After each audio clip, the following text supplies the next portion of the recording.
Diyan ka lang muna. Ay, good morning guys. Today guys is meron tayong pag-aaralan kung paano mag-test nitong ating iba't ibang uri ng pyesa, no? Ito guys, itong dalawa na to sa washing machine to, yung tinatawag nating water level sensor. Ito yung sa washing machine na automatic. Dito guys, itong isa na to, pag dalawa yung kanyang yung hindi tatlo yung kanyang wirings, ang natin dito is reading natin dito ay 13 to 13 hanggang 16 na tolerance natawag nating ohms, no? Dito naman dapat meron tayong makuhang reading na 21 hanggang 23.5 na ohms dito sa tatlong wirings na to. Ito naman guys, ito yung ating capacitor para sa ating washing machine din. Ang microfarad nito ay 5 UF 5 microfarad. Yan ang kanyang capacitance, no? Itong isa naman ay 6.0 microfarad. Yan ang kanyang capacitance. Dito guys, itong malaki. Ito.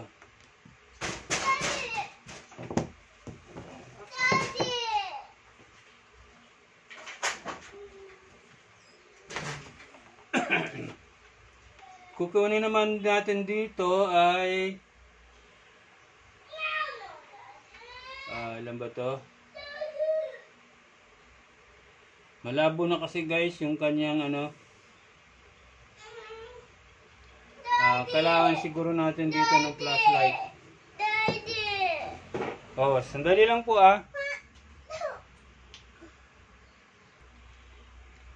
Ito guys, itong malaki na itong kudrado, 8.5 microfarad itong kanyang capacitance, no? Ngayon, paano natin i-test to? Kukuha tayo nitong ating tinatawag na digital para makuha natin kung ilan yung kanyang mga resistance, no? Ilalagay lang natin to sa UF sa capacitance yan. Hindi kasi maliwanag guys kasi mahina na yung aking battery. Yan, capacitance yan guys, yan. Kita nyo ba?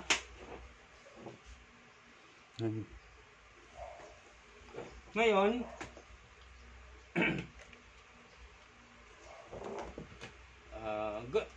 dapat may makuha tayong 8.5 capacitance o microfarad, no?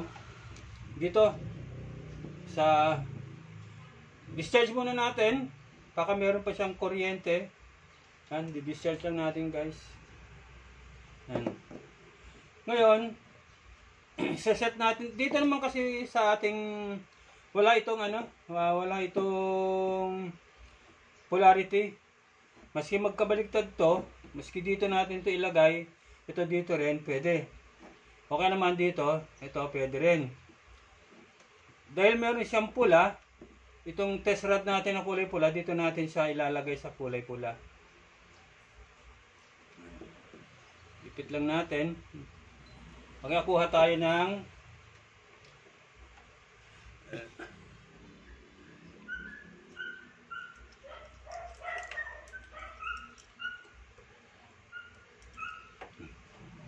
meron pala ako rito guys na ito dito natin ilalagay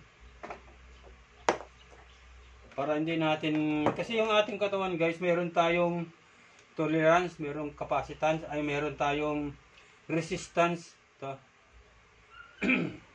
Tapos itong black guys, ilalagay natin dito sa kulay blue. Yan. Giwalayin natin. Nilagay natin to.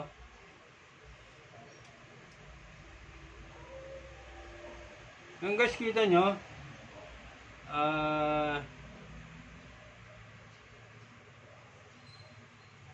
pwede siraan na to. Yan na lang guys yung ating nakukuhang capacitance. Ito, sira na to guys.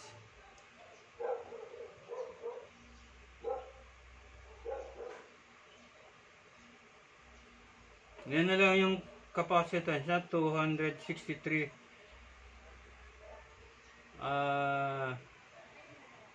microfarad.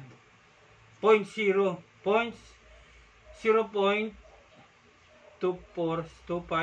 yan, hindi na natin maano kasi hindi na, wala na to guys, sira na pala to.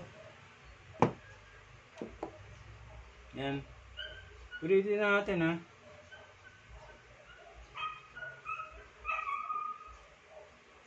Ayan. Nakita niyo to guys, wala na siyang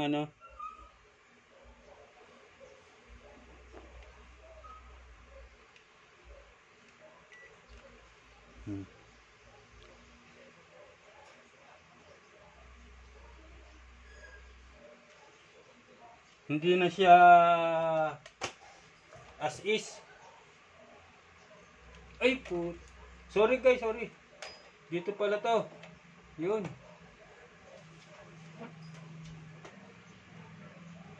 Ayun. Ito na yung kanyang kinalabasan. 7.896 microfarad. Ang kanyang nakalagay dito is 8.5 microfarad. So guys, pwede pa naman to kasi meron pa siyang 7.897 microfarad. Okay pa siya.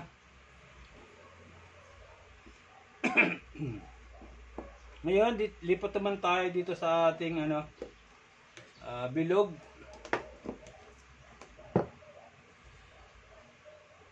Ito guys yung 6 microfarad. Kailangan makuha rin natin yung kanyang capacity. Katulad nito guys, parehong pula. Kasi wala siyang polarity. Pwede natin itong ilagay maski saan. Sukat lang. Basta lagay lang natin to. Ayan.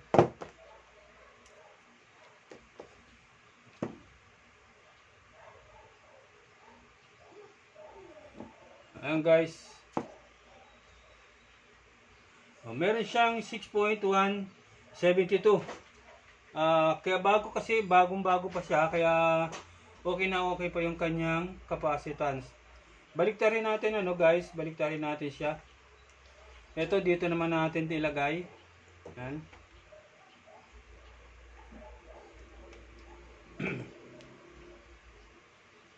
Ayan guys, parehas ang niya. Parehas ang reading niya. 6.172 microfarad. Okay siya guys. Okay yung ating capacitor. Tanggalin na natin dito. Ito naman yung kanyang isa na capacitance is 5.0 microfarad. 450 volts. Ayan. Ngayon, itetest natin to. Ito parehas din silang pula. Kaya maski sa natin to ilagay, pwede.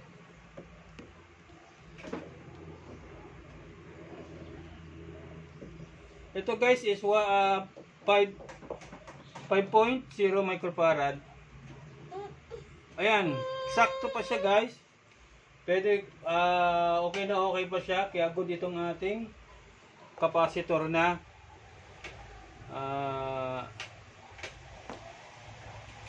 5 microfarad. Ayan.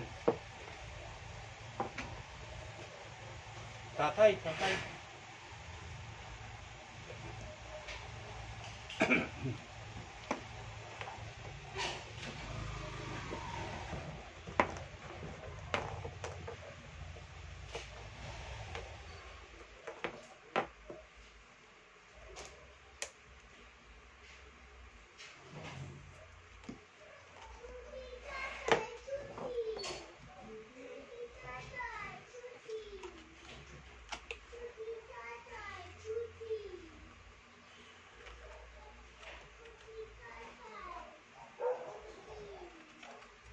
Five UF.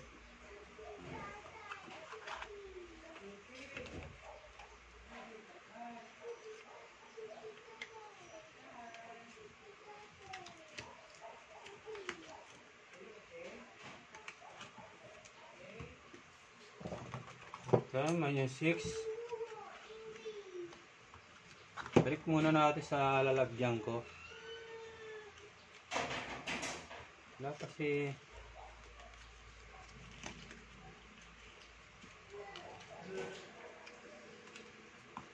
Ayan. Ngayon guys, ito naman ating tetes itong ating water level sensor sa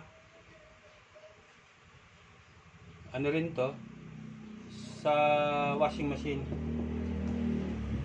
Ito guys, itong tatlo ang kanyang wire. Ang tolerance natin makukuha rito dapat ay mga 21 to 23.5 or 24.5 ohms. Ilagay natin sa ohms.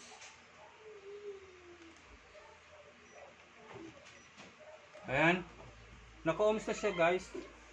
Ngayon, itong dulo ng test rod, ilalagay lang natin dito sa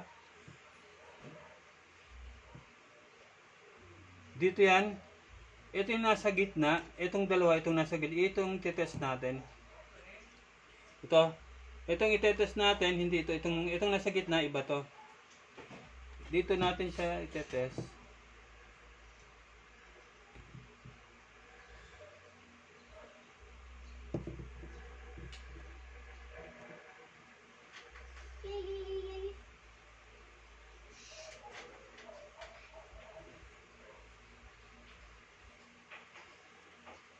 Ayun guys, nakita nyo 22.0, 22.7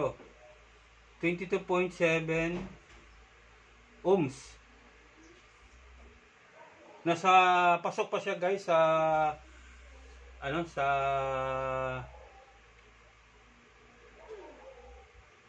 reading or sa capacitance niya. Pasok pa tayo. Kaya pwede pa tong ating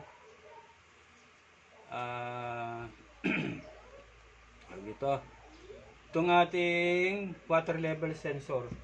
Yan. Ito namang isa, dalawa lang to, dalawa lang ang kanyang wire. Tig-isa lang yan, ilalagay lang natin dito siya. Dapat may makuha tayong mga 13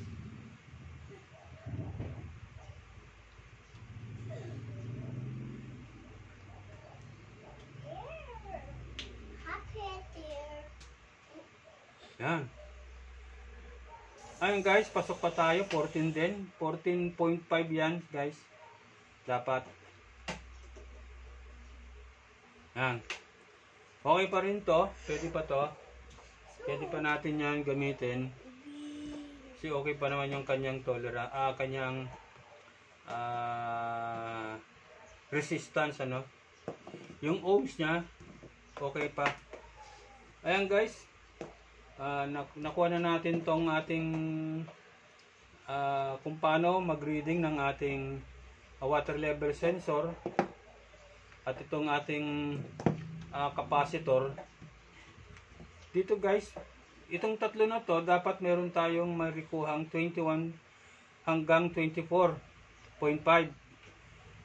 Pag lumampas tayo guys sa 24.5, maging 20, or bumaba naman tayo sa 21, maging 20 lang, wala na to. Sira na siya. To.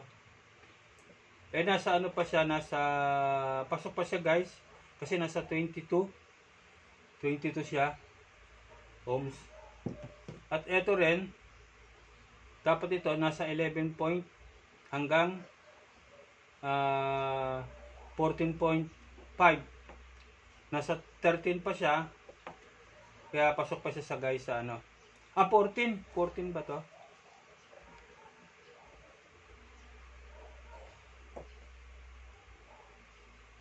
Yan, 14.5. Pwede pa to guys. Pero malapit na siyang magano bumigay.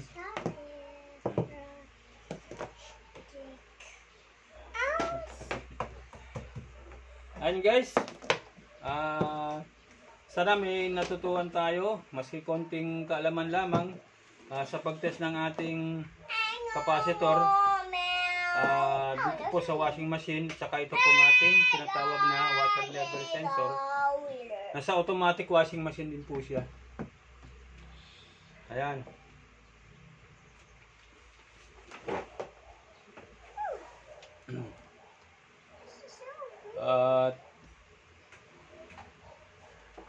Dito guys, meron akong capacitor para naman to sa ano, sa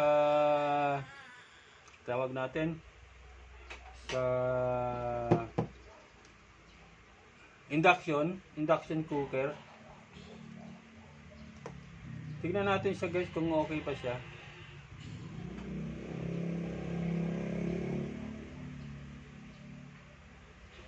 Ito guys, ang ohms dito is 0.3 ohms.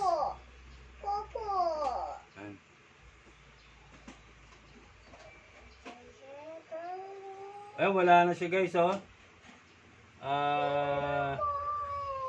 Busted na siya, open na. Wala na siyang reading guys, wala na siyang ohms. Wala na siyang dali. Dali guys, mali yung ano natin, dapat nasa ano tayo. Ayan, UF, microfarad pala.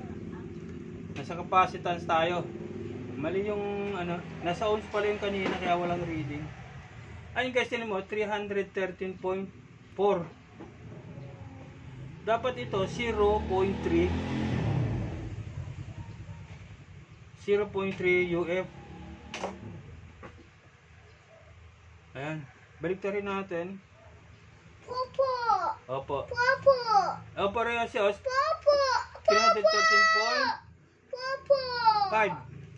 Kasi ano to guys, itong ating capacitor sa induction cooker. Ayan guys, maraming salamat po uli sa panonood niyo ng ating tutorial tungkol po sa ating capacitor at sa ating water level sensor. Kaya sana po huwag po kayong makalimot na i-subscribe po ang aking YouTube channel. And guys, sana may natutunan tayo, maski konting kaalaman lamang tungkol po sa test ng ating capacitor kung may capacitance pa po siya. Ayan. Sana po huwag kayong magsawa uli na panoorin tong ating maliit na tutorial. At kung sakali pong merong ads po na sa ating video, sana po huwag niyo pong i-skip. Tapusin niyo po yung video para tulong niya rin po sa akin sa maliit ko pong channel. At click na rin po ninyo yung like saka share. At i-click niyo po yung notification bell para lagi po kayong updated sa aking mga video tutorial na in-upload po sa video. Maraming salamat po. Paalam muna hanggang sa muli po. Hasta la vista.